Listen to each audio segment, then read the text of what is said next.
Srima ভাষিত Gyandayini doctor পূর্বা সেনগুপ্ত। মন্ত্র জপ পর্ব 10। মায়ের এক আত্মীয়ার মনের অশান্তি ও মায়ের পরিজনদের আসক্তি প্রসঙ্গে। কত সৌভাগ্যে মা এই জন্ম। খুব করে ভগবানকে ডেকে যাও। খাটতে হয়, না খাটলে কি কিছু হয়? সংসারে কাজকর্মের মধ্যেও একটি সময় করে নিতে হয়। আমার কথা কি বলবো মা, আমি তখন দক্ষিণেশ্বরে রাত 3টের সময় উঠে জপে বসতুম।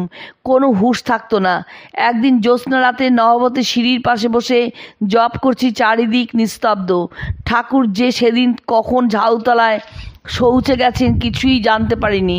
অন্যদিন জুতোর শব্দে টের পাই খুব ধ্যান জমে গেছে। তখন আমার অন্যরকম চেহারা ছিল। গয়না পরা লাল পেড়ে শাড়ি, গা থেকে আঁচল খসে বাতাসে উড়ে উড়ে পড়ছে। কোনো হুঁশ নেই। ছেলে যোগেন সেদিন ঠাকুরের গাড়ু দিতে গিয়ে আমাকে ওই অবস্থায় দেখেছিল। সেসব কী দিনই গিয়েছে মা। জ্যোৎস্না রাতে চাঁদের পানে তাকিয়ে জোরহাত করে বলেছি, তোমার ওই জ্যোৎস্নার মতো আমার অন্তর নির্মল করে দাও। জপ ধ্যান করতে করতে দেখবে ঠাকুরকে দেখে উনি কথা কবেন, মনে যে বাসনাটি তো হবে তখনই পূর্ণ করে দেবেন। কি শান্তি প্রাণে আসবে। আহা, তখন কি মনই ছিল আমার। বৃন্দের ঝি একদিন আমার সামনে একটি কাশি গড়িয়ে ঠেলা মেরে দিলে আমার বুকের মধ্যে যেন এসে লাগলো। মা নবতে ধ্যানস্থা ছিলেন, তাই শব্দটা যেন বজ্রের মতো লেগেছিল।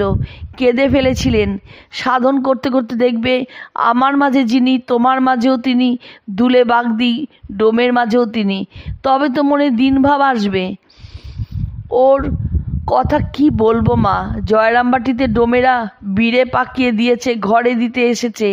আমি বললুম ওইখানে রাখো। তারা কত সাবধান হয়ে রেখে গেল। ও বলে কি না ওই ছোঁয়া গেল, ওসব ফেলে দাও। এই বলে তাদের গালাগাল। তোরা ডোম হয়ে কোন সাহসে এমন করে রাখতে যাস? তারা তো ভয়ে মরে। আমি তখন বলি, তোদের কিছু হবে না, কোনো ভয় নেই। আবার তাদের মুড়ি খেতে পয়সা দিই। এমন মন ওর। রাত 3টের সময় উঠে আমার ওই দিকের উত্তরের বারান্দায় বসে জপ করুক না, দেখি কেমন মনে শান্তি না আসে। তা তো করবে না, কেবল অশান্তি অশান্তি। কিসের অশান্তি তোর? আমি তো মা, তখন অশান্তি কেমন জানতুম না।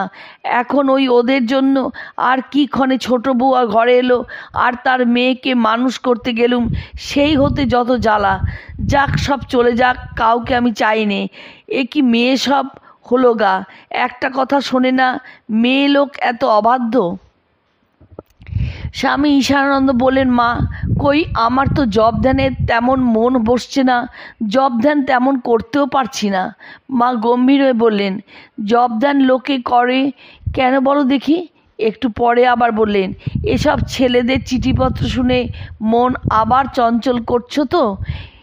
এমনি বসে জপ ধ্যানের চেয়ে ঢের বেশি হচ্ছে। মন খারাপ করনি, সময় সব বুঝতে পারবে। ঠাকুর তোমাদের ইহকাল পরকাল সব দেখছেন। ভাবনা কি এখানে আমার এ কাজগুলি তোমরা না হলে একদণ্ড চলে কই? মা সাধারণভাবে বলছেন, সাধন বিনা সাধ্য বস্তু কভু না মিলে। চন্দন না ঘষলে কি গন্ধ বের হয় বাবা? শেষ অসুখে শেষাশেষি শরীর খুব দুর্বল থাকায় মা আর বেশিক্ষণ বসে থাকতে পারতেন না, কিন্তু শুয়ে শুয়ে নিরন্তর জপ করতেন। মধ্যরাত্রে সেসব দেখতেন। তিনি এক ডাকেই সাড়া দিতেন। জিজ্ঞাসা করলে বলতেন, কি করি বাবা? ছেলেরা ব্যাকুল হয়ে এসে ধরে, দীক্ষা নিয়ে যায়, কিন্তু কই কেউ নিয়মিত কেন? কেউ বা কিছুই করে না। তা যখন ভার নিয়েছি তখন তাদের আমাকে দেখতে হবে তো, তাই জপ করি আর ঠাকুরের কাছে তাদের জন্য প্রার্থনা করি, হে ঠাকুর ওদের চৈতন্য দাও, মুক্তি দাও। এই সংসারে বড় দুঃখ কষ্ট, আর যেন তাদের না আসতে হয়। আবার বলতেন, এত আগ্রহ করে মন্ত্রিত্ব নিয়ে গেল, কিন্তু কিছু করে না কেন? এমন আর কি শক্ত? একটু অভ্যাস করে করতে থাকলেই কেমন আনন্দ আসে। আহা, যোগেনও আমরা বৃন্দাবনে কি আনন্দে কত জপ করতাম। চোখে মুখে মাছি বসে ঘা করে দিত, হুঁশ হতো না।